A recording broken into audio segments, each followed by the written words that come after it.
Hi guys, I'm Lucas. I am a 23-year-old climber out of Grafton, Wisconsin. I climb from Adventure Rock in Milwaukee, Wisconsin, and I climbed in the Quick on the Draw 2025 at Adventure Rock Brookfield, and this is how my competition went. So, let's talk about boulders on Quick on the Draw. So I took 11th out of 41 in Quick on the Draw, and man, I did really well in boulders. Boulders for me was super easy. Um, Jokingly, I don't mean that for real, but boulders, I flashed all of them except for one. That's why I say it wasn't easy, because there was one that humbled the crap out of me, and you'll see it later on. But this this slab this slab made me feel like a god. I was the first one on it. I was the first one to flash, and I think I was one of very few tops, and I think I was one of maybe three flashes on it, and I was like, money, like it made me happy because I had no fear on this slab, unlike other people, and I was really proud to say that I was the first one on it and the first one to flash it in the competition, because obviously the route setters got to forerun it and stuff. So it's it makes my heart full, especially with the competition. It's a way to set the tone, and I did do one other boulder before this one, but it was cool, just to see kind of where I am. And on slab, I know I'm really good. I know I'm good on slab. Like I'm so confident in my slab that I need to have that in my other climbing. That's how good I am. And like my other climbs looked really well. I had 5 boulders, 5 ropes in this competition, but I felt so good in boulders. I was super confident.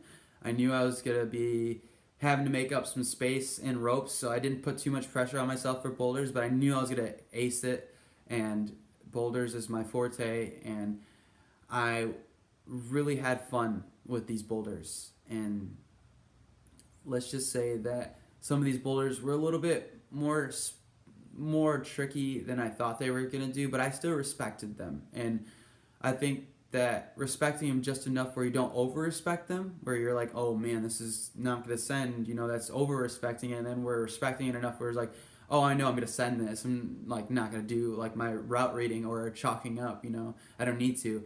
Like that's under respecting it, and just finding that kind of happy medium. And I found that happy medium with most of my boulders today. I found my way, I paved my path, and I felt really happy about it, and it was super awesome to see myself just be a better climber and learn more about myself. And especially on this yellow one, everybody didn't want to do this piano match. They kind of crossed under and touched one, and then threw out. I did a heel hook here because everybody else was just like bumping up to zone 2. I'm like, I'm gonna do a heel hook, do it more statically, because that's just where I felt more comfortable. And then I hugged it with my bottom leg and did this kind of like funky move, and I felt more in tune with my body than I did in a long time in this competition. I felt really good, and it's really uplifting because my last competition at the Humboldt Rumble was in 2020, last year, technically 2024. I didn't do so well. My last competition of the before the new year, and it felt really good to kind of compete in both disciplines, because I won't lie, I'm not a rope specialist. I am a self-proclaimed boulder specialist. And I mean, for me, ropes is another breed. And I know I have body endurance. Like I can run a lot. I can do all these other things a lot. I wrestled all my life, and I would like to say I was pretty good at cardio. But man, I ropes is a little bit more intimidating to me. I get in my head a little bit more because I can't. It's a longer route to read, and I don't necessarily turn off my brain for certain parts, but I do.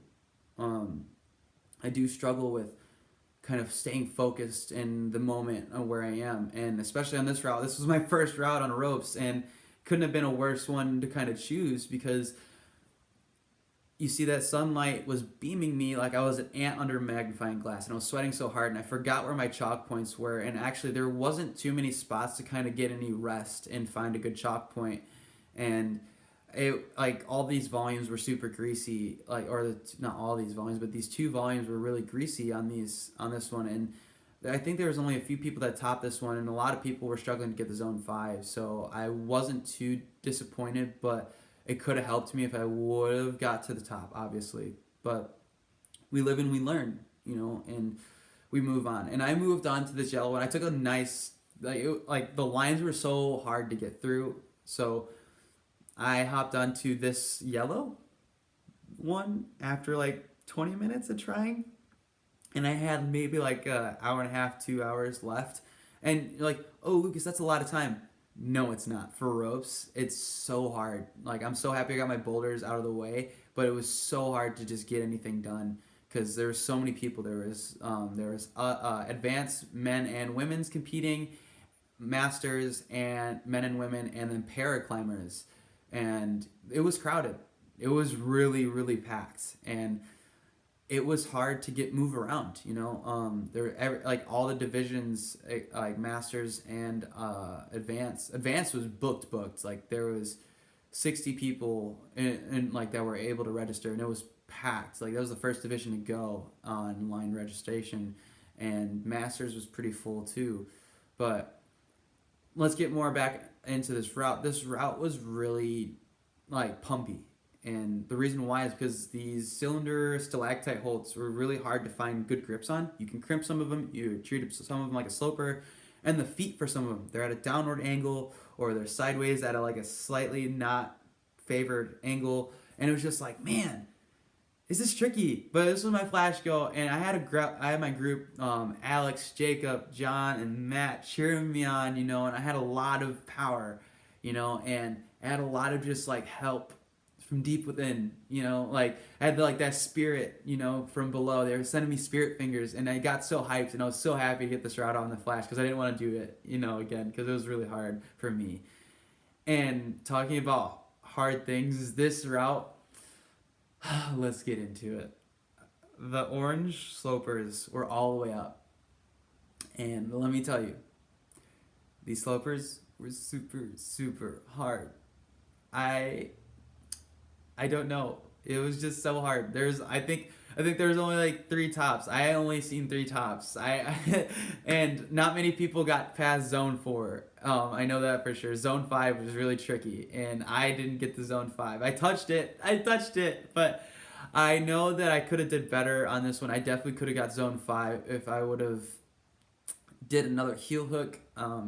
You'll see here in a bit. I'm kind of foreshadowing here, but the slopers were so hard, I won't lie. And you had to stay in bounds with these white boundaries. All the naturals and flakes and arêtes were off for this competition. So if you see white tape anywhere, if it's inside the white tape, with the flakes or anything like that, those were off. And then you had to stay in these boundaries. So you couldn't flag and put weight out where you needed to sometimes. But here's where I was talking about with the heel hook. If I would have I would have climbed up a little bit more and bumped my right heel up to the next sloper, I would have been able to make it more static attempts for this zone. And instead, I dynamically did it because I was pumped and I was scared and I was not thinking. I'm like, why did I dynamically do that? And I couldn't even get back up to that point with the 3 attempts so you got 3 attempts for every route and boulder that you had. And that one I was just like, I don't know if I want to do that one again. I hopped on it a second time. I'm like, not doing it again, and it was super hard. The line was getting long for it too, so I was just like, I gotta move.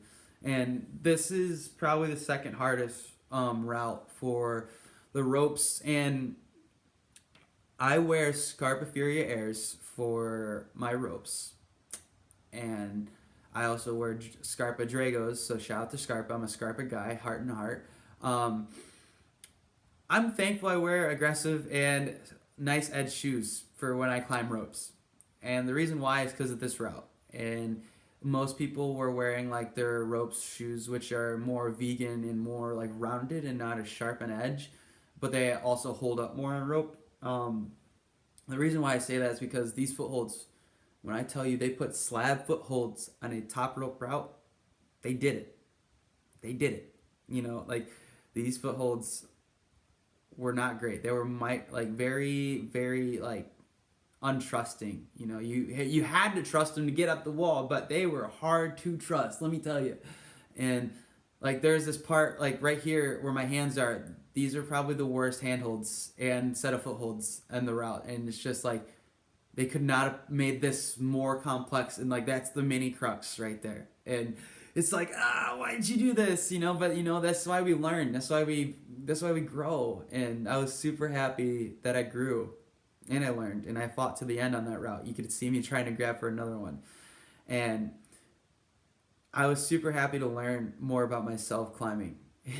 um, and like, even on this route, this is the easiest rope route, but there were so many people in line for it. But I learned that you can move quick throughout the competition, and you can make kind of allies with your competitors, and you got to remind yourself, like, these competitors are your teammates too, Lucas. And like, you're competing with them and you're competing against them, and you can't forget that. And I had a lot of fun competing with these people because they were very, like, when we were getting on this route, to get done faster, once you get down, you unhook and you hook the next person in, or you give the carabiner opened to the next person so they can hook right in. It was really, it was inspiring to see how fast we can clip in and clip out, because like, the people were just trying to get us in and out, because this route I was scrambling to get because there was just such a long line for it the whole time.